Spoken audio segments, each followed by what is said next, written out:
बिस्मिल्लाहिर्रहमानिर्रहीम, अस्सलाम वालेकुम। मैं शाहिद सकलैन हूँ। आप मुझे मेरे सोशल मीडिया प्लेटफॉर्म्स पे देख रहे हैं। आज 9 जून है, पीर का दिन है। बहुत ही अफसोसनाक वाक़या आपके साथ शेयर करना है कि एक 10 साल के लड़के ने अपनी सगी कज़न, जिसकी उम्र तकरीबन कोई 1.25 साल 1.5 साल थी, उसको कत्ल कर दिया। आप हैरान होंगे कि ऐसा क्यों हुआ, लेकिन जब इसकी तफ्तीश की गई, जब इसके मामलात मज़ीद सामने आए तो आपको वो तफसील मैं बताऊंगा तो आपके रोंगटे खड़े हो जाएंगे। कहीं ना जाने में, अनजाने में हम लोग अपने घरों में कुछ ऐसी गलतियां कर रहे होते हैं जिनका हमें अंदाज़ा ही नहीं होता कि वो गलतियां हमारे किस तरह आगे आने वाले दिनों में गले पड़ सकती हैं। ये वाक़या बहुत बड़ा सबक है हम वालिदैन के लिए।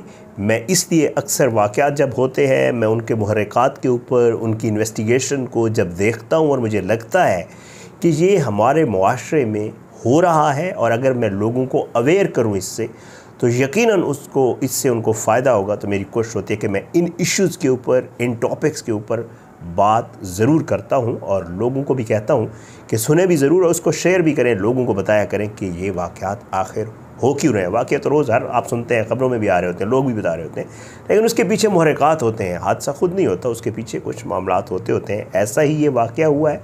पहले आपको वाक़ये की तफसील बताता हूँ। बहुत अफसोसनाक वाक़या 1.5 साल की, 1.25 साल की बच्ची के साथ, और फिर उसके बाद उसके जो मुहर्रिकात हैं वो इससे भी ज़्यादा खौफनाक हैं। वालद जी, आपको पहले अर्ज़ कर चुका हूँ, रावलपिंडी ये इस्लामाबाद के साथ यहाँ इलाका है, रत्ता अमराल थाना लगता है और महल्ला है काजियाँ वाला।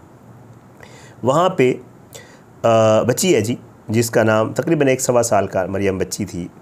ये अपने 2 बड़ी बहनें जो कि जुड़वा हैं उनके साथ घर से निकलती है खेलने के लिए निकलती है, तो ये वापस नहीं आती है। 2 बड़ी बहनें इसकी वापस आ जाती हैं। घर वाले उनसे पूछते हैं कि बहन कहाँ गई, तो कहती है हमारे साथ खेल रही थी, हम तो खेल कूद में लग गई, वापस आ गई, हमें नहीं पता, हमने समझा घर चली गई है। घर वाले परेशान हो जाते हैं, तलाश करते हैं, बच्ची नहीं मिलती है।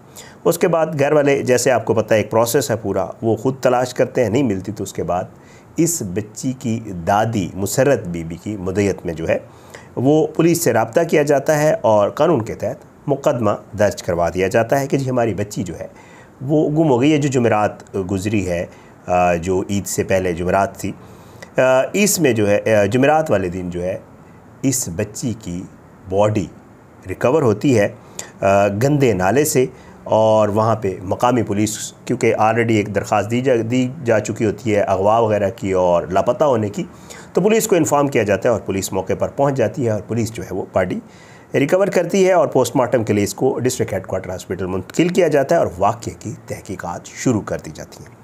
अब आपको पता है जब भी कोई ऐसा वक़ूआ होता है, जब भी कोई ऐसी चीज़ सामने आती है, तो हम सब भी सोशल मीडिया के ऊपर, और वैसे भी पुलिस की भी ये होती है, खुदा न खास्ता आज का जो मामला चल रहे हैं कि कहीं बच्ची के साथ कुछ बड़ा मिसहैप ना हो गया हो, तो उसके बाद जी पुलिस इसकी इन्वेस्टिगेशन शुरू करती है। पुलिस के पास जो सबसे पहला जो क्लू लेने का सोर्स है वो आपको पता है CCTV फुटेजेस है।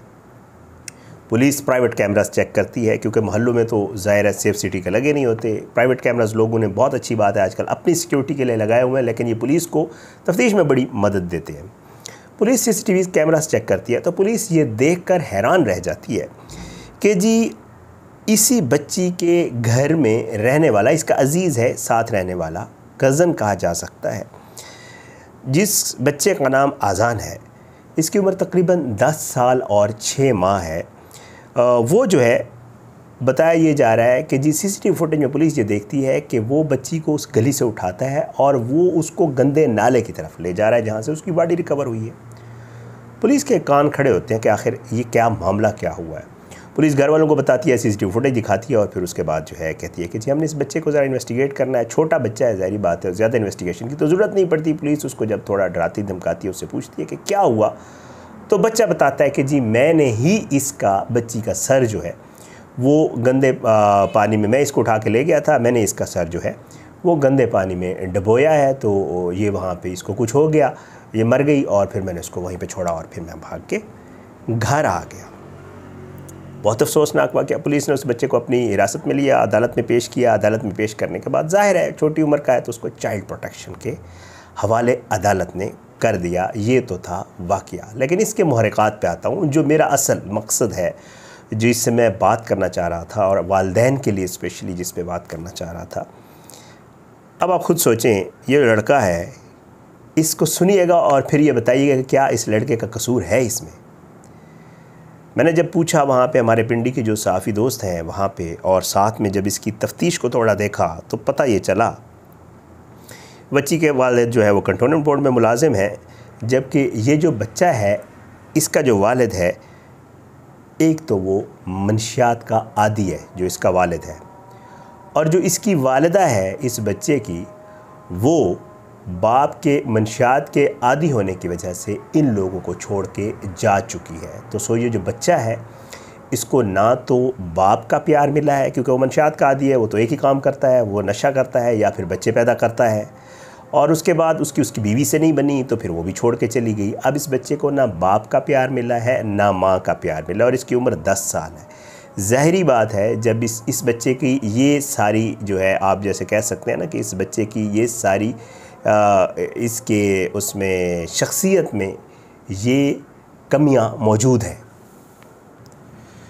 अच्छा, अब इसने जो रीज़न बताई वो ये कहता है कि जी मुझे वो अच्छी नहीं लगती थी। अब अच्छी क्यों नहीं लगती थी, ये आपके समझने वाली बात है जो मैं आपको कह रहा था। देखें, वो ज़ाहिरी बात है उस बच्ची के वालिदैन इसके सामने उस बच्ची को प्यार करते होंगे। जिस बच्चे को ना माँ का प्यार मिल रहा हो ना बाप का प्यार मिल रहा हो, तो ज़ाहिर है उसके दिल में तो लोगों के लिए नफ़रत ही मौजूद होगी ना, मोहब्बत तो मौजूद नहीं होगी। इसलिए मैं ये समझता हूँ कि इस बच्चे का इसमें कसूर नहीं है, बल्कि इसके वालिदैन का कसूर है। इसके बाप को गिरफ़्तार करना चाहिए कि उन्होंने ये बच्चा पैदा किया, उस बेचारे को इन हालात में छोड़ दिया कि वो माशरे के लिए कोई अच्छा इंसान ना बन सका, बल्कि उसने इस उम्र में 10 साल की उम्र में इतना बड़ा अनजाने में, ज़ाहिर बात है वो बच्चा है, उसको नहीं आइडिया कि उसने क्या कुछ कर दिया, लेकिन महज नफ़रत में, महज उन चीज़ों में जो वो उसको नहीं मिली, और वो ये समझ रहा था कि शायद मेरा भी हक़ है और मुझे भी ये मिलनी चाहिए, इस बच्ची को क्यों मिल रही हैं जो मुझे नहीं मिली, तो उसने ये सारा कुछ कर दिया। मेरे ख़्याल से हम सब लोगों को इस चीज़ को अंडरस्टैंड करने की ज़रूरत है कि बच्चा जो होता है वो मासूम होता है, वो अच्छा या बुरा नहीं होता। हमारा मुआशरा, हम लोग वालिदैन उसको अच्छा या बुरा बनाते भी हैं, उसको समझाते भी हैं, और उसका किरदार बनाने में हम सब लोगों का हिस्सा होता है। लेकिन अनफॉर्चुनेटली हो ये रहा है कि यहाँ पे उसके साथ, यकीनन मुझे लग यही रहा है कि उसके साथ ये सारे जितने भी मिसहैप्स उसकी लाइफ में हुए हैं, उन्होंने उसको इस चीज़ पे मजबूर किया और उसने ये सारा कुछ कर दिया। छोटा सा बच्चा चाइल्ड प्रोटेक्शन ब्यूरो चला गया है, आगे उसका जो भी डिसीजन होगा वो आएगा, लेकिन जाहिर है सबक ये मिलता है कि हमने ये ख्याल रखना है अपने आसपास कि कहीं हम अपने बच्चों को दूसरों के सामने जब प्रेफर कर रहे होते हैं, उन्हें बहुत अच्छा दिखा रहे होते हैं, तो कहीं ऐसा तो नहीं है कि हम अपने बच्चों को जो प्यार दे रहे होते हैं उसके बदले में हम आसपास मौजूद किसी ऐसे बच्चे को कहीं हमारे माशरे के लिए तखरीबी तो नहीं बना रहे होते, या उसके दिल में हमारे माशरे के लिए या हम लोगों के लिए नफ़रत तो नहीं पैदा कर रहे होते। ये बड़ी सोचने की बात है। मेरे सामने ये ख़बर आई थी, तो मैं ये सोचता हूँ कि मेरे ख़्याल से हम सब लोगों का काम महज बच्चे पैदा करना नहीं है, बल्कि हमारा फ़र्ज़ ये भी है कि तालीम व तरबियत करना, बच्चों की तहफ़्फ़ुज़ सिखाना, अच्छा इंसान बनाना और अच्छा मुनासिब मुस्तक़बिल देना जो है वो हमारा अव्वलीन फ़र्ज़ है। और अगर हम ये नहीं करेंगे तो ज़ाहिरी बात है उसका नुकसान सिर्फ हमें नहीं होगा, बल्कि हमारे माशरे को भी इस सूरत में भुगतना पड़ेगा। बड़ा अफसोसनाक वाक़या। ज़रूर कमेंट कीजिएगा, ज़रूर बताइएगा। मेरी कोशिश होती है कि मेरे सामने जब इस तरह की अवेयरनेस की कोई चीज़ें आती हैं तो मैं आप लोगों के साथ ज़रूर शेयर करता हूँ। अल्लाह हम सब के बच्चों को अपनी ज़ुबान में रखे, अल्लाह हम सब पे अपना रहम करम करे, और अल्लाह जो है हर किसी को अपनी ज़ुबान में रखे। अपनी दुआ में याद रखिएगा। अगली वीडियो में इंशाअल्लाह मुलाकात ज़रूर होगी, लेकिन बशर्ते ज़िंदगी। इजाज़त दें। पाकिस्तान जिंदाबाद। अल्लाह हाफ़िज़।